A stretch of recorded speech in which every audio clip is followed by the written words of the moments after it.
Well, as you saw in Rosie Barton's story a few minutes ago, this was day 3 of the Duffy trial in Ottawa. But in the corridors, a lot of the talk is still about the Duffy Diaries, which came out as evidence after day 1. One particular part is getting a lot of chatter. Andrew is here in Toronto, Bruce in Vancouver, and with Chantel away again, Jennifer Ditchburn helps out from Ottawa, where she's been in the courtroom all week. And why don't we start on that point? Is it still as exciting as it was day 1, Jennifer? Actually, yeah. I mean, today I arrive in the courtroom and I get to sit right next to another senator, Senator Patrick Brazo, who's taking apparently as many notes as I was during the trial today.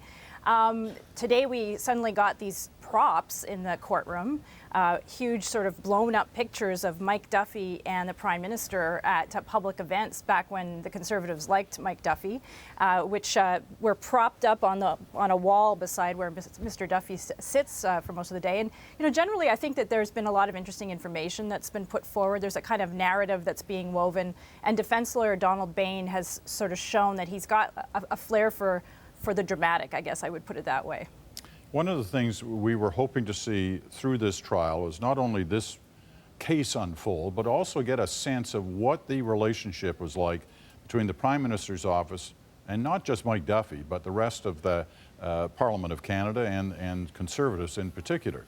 And we got a glimpse of that when the Duffy Diaries were produced this week. Now, this is Mike Duffy's version of events, but nobody's denied this so far. Let me show you one thing that the people have found interesting. It's, you guessed right, it's what's behind the black marker on this diary, but intrepid reporters have been able to read right through the black ink, and this is what it says. It says, Peter MacKay tells MD, that's Mike Duffy, Dimitri Soudis, who was Stephen Harper's Director of Communications, ordered him to fly out of Newfoundland to do a photo op, then leaked the helicopter story to the media. You may remember that one. It got Peter MacKay in a lot of trouble, that he'd taken a helicopter that was supposedly on a rescue mission. He'd taken it to get him a ride to an airport for a flight to central Canada. The interesting part of that, of course, was the PMO, in effect, leaking a story to make their own player, one of their own team, look bad. And if that was the case, what does that say about the PMO? Andrew, do you want to start us on that? Well, if the suggestion is that Dimitri Soudis is a manipulative, backstabbing so-and-so, I'll have to ask you to step outside. This is not totally news. Politics is a nasty business at the best of times. It's nasty between parties. It's often nasty within parties. The weapon of choice is the leak. You know, oftentimes we have these gasp, shock, leak stories, and the story is interesting itself, but the more interesting thing is who saw it in their advantage to leak it. And certainly there's no love lost, or from what one understands, between the Prime Minister and Peter MacKay, between the Prime Minister's office and Peter MacKay, and it's not, as strange as it seems, it's not beyond belief that this could have happened. Bruce? Well, there's an old saying, Peter, that politics is show business for ugly people, and I don't agree with the ugly people part, but it is a version of show business. And what happens is that people are used to seeing politics as a kind of a very varnished set of outputs, rehearsed, practiced, packaged, really quite well. And what we're seeing through the course of this trial is it does get a little bit boring when the focus is on the specifics of is Duffy guilty of what he's accused of. It gets a lot more interesting when we get a chance to see the unvarnished inner workings of how parties are. And I couldn't agree with Andrew more that while parties look sometimes on the outside as completely cohesive units of people who love each other and want to work together every day when they get up in the morning, in reality they're not unlike a lot of other workplaces where there's petty jealousies, there's rivalries, there's poor calls being made, there's people saying nasty things about one another. And it's the voyeurism, I think, for voters that will draw them to this case if for any reason they decide to pay a lot of attention to it. That'll be one of the most important reasons for sure. You're not surprised by this either, Jennifer? No, and you know, it's actually the kind of gossip that I think Mike Duffy and any other journalist around Parliament Hill enjoys gathering, right? In fact, a couple of weeks ago, someone was telling me that it was one of Peter MacKay's colleagues that has been tripping him up all these years, not Dimitri Soudis or the Prime Minister's office. In fact, as far as I know, Peter MacKay and the Prime Minister's office have had a fairly good relationship. I mean, he's still there. He's still a minister after all these years. So, you know, we have to remember it's also Mike Duffy's version of events. We don't really know what happened. It's interesting to see his little notes. And a lot of politicians write these kind of notes, diaries, and then when they die, they get passed on to the National Archives. And that's pretty important. I mean, journalists do that as well. What I'm more interested in is the emails that are off-site, the emails that were done on personal accounts by people who worked inside the Prime Minister's office, and what they were telling each other, stuff that they would never want the National Archives to ever find out about. Do you think? We should say, Peter, before we tut too much about this, we should say what many watchers, many audience in the audience will be thinking, which is we're implicit in this. We're part of this game of the leak. We live or die by the leak, and oftentimes people's reputations get hurt in the process. I agree with that, understand that. I guess what I'm wondering, though, is if in this study we're trying to make of how this particular PMO works, if this is what they were doing, allegedly, to their friends, like what are they doing to their political enemies? Yeah, I mean, this is not new. I mean, we've often criticized on this program and elsewhere this government, and it's a particularly proficient in the dark arts of politics. But this is hardly new. It has gone on for as long as I can remember in prime ministers' offices, and indeed in every cabinet minister's office. The leak, in Britain they call it briefing against. It's the oldest weapon in the arsenal. Okay. I agree with that. I think there's no more vicious versions of that today than we saw during the Chrétien-Martin years, and even going back to the time of Pierre Trudeau as Liberal Prime Minister. So I think it's something that's been fairly consistent over time. Yeah. Jennifer, on the point you were making about some emails that you'd love to see, are we going to see any of those through this, do you think? Yeah, we will. And I say that because the defense lawyer has said that he's going to table those emails when the time is right. And, you know, when I mentioned earlier that he has sort of a flair for the dramatic, I mean, he's really unspooling his case, like, bit by bit. He had an opening statement, but now he's, like, laying things out piece by piece. You know, occasionally we have questions. They'll answer some questions, but other stuff, they're keeping, you know, they're pacing this trial out. And I think part of that is to keep media interest, but, you know, it's part of the whole narrative that they're setting out. So the emails will come, and it will take a team of people to go through them, because as I said the other night, there are a huge stack of them. But that's, I think, going to be part of the fascinating part. And as I said, emails that were not done, on, a lot of them on government email addresses. So think of Hillary Clinton for a second exactly. there. Rosie, at the end of her item, suggested that Duffy, and showed us that Duffy was kind of jogging away from this third day in court, implying that he's feeling pretty good about how things have gone over 3 days. Does he have a reason to feel that way yet, Andrew? Well, it is very early in the trial, and there's a lot more still to be revealed. But I think if the issue is to get himself off of the criminal charges that he's facing as opposed to the court of public opinion, there certainly is the beginning of a case here that the rules were unclear or indeed were absent. As my colleague Christy Blatchford said, this is a case of the man with no shame meeting the place with no rules.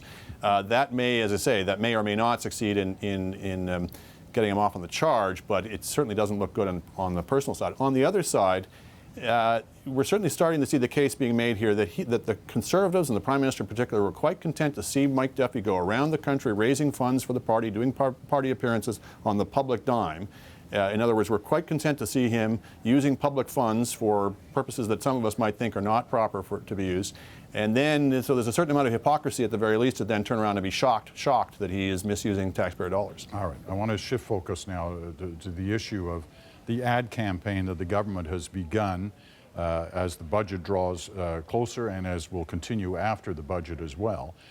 Bruce, you kind of raised this last week, wondering about it in particular, but let me show you the exchange that happened in the House of Commons last week in question period. There's a couple of clips here. The back and forth on this issue of the $7.5 million that the government will spend to advertise its budget. Watch this. The first item in the budget is $7.5 million to promote the budget and the Conservative Party. It's our government's responsibility to inform Canadians how to access these important tax breaks before the opposition tries to take them away.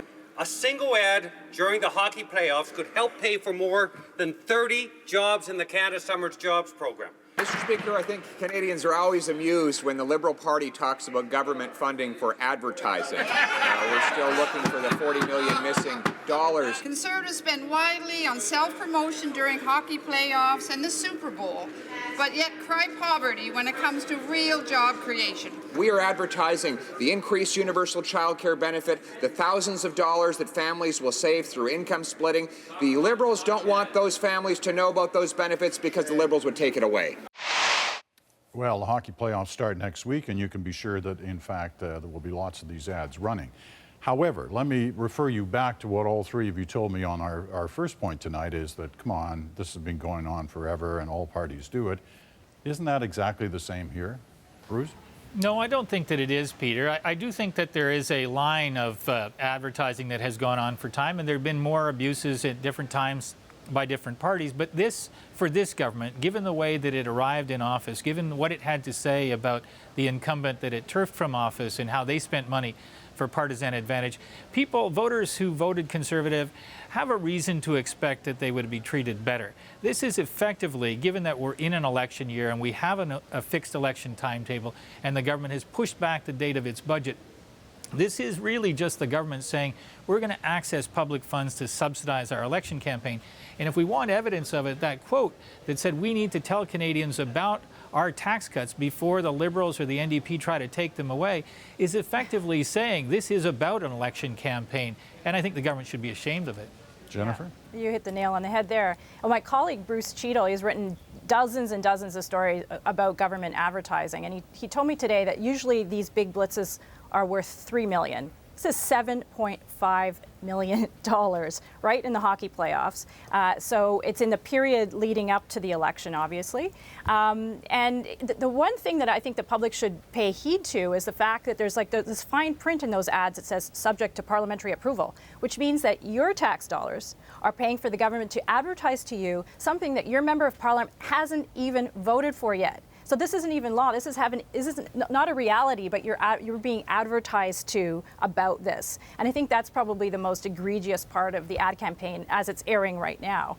You know, and it also means that the Conservative Party doesn't have to dip into their war chest, their massive war chest for advertising purposes before the next election. You know, that small print you referred to, they kind of got forced into having to do that because what was it? About a year ago, they were running an ad campaign for a program that had not yet been passed by Parliament, never warned anybody. So that explains the small print, but as you point out, it leaves other things unexplained. Andrew, where are you on this? Well, the Duffy trial is in part about the misuse of public dollars for partisan purposes. This is absolutely the misuse of public dollars for partisan purposes. It's just, as you said, been going on for time immemorial, which hardly is to excuse it. I mean, for the Tories' defense, quote unquote, to be effectively, well, we're not doing anything other that the Chrétien Liberals didn't do, to be compared to the Chrétien Liberals used to be fighting words for a Conservative. So it is a mark of how they have declined. It is certainly a mark of how we have all, not just the media, but the public at large, we've been far too tolerant of this kind of thing. It's not necessary. It's not acceptable. It can be done away with. For example, in Ontario, the McGuinty government, many ethical problems of their own, one of the good things they did was to require that this kind of advertising go through the Auditor General and have him sign off on it saying, yeah, that's a purely informational ad that's actually telling people about programs and not just a disguised or barely disguised political advertisement. Bruce, you do polling. Does the target audience for ads like this, do you think they care? You know, I think unless people talk about it the way that we and others have been talking about it lately, no, a lot of voters don't care. Some do, obviously.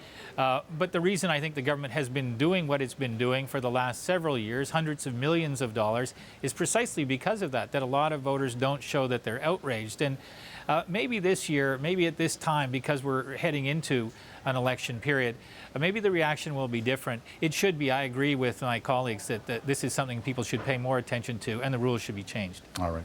Well, thank you again, second time this week, for your thoughts and comments on both the Duffy trial and now on the ad question. Bruce is in Vancouver tonight, Jennifer in Ottawa, Andrew here in Toronto.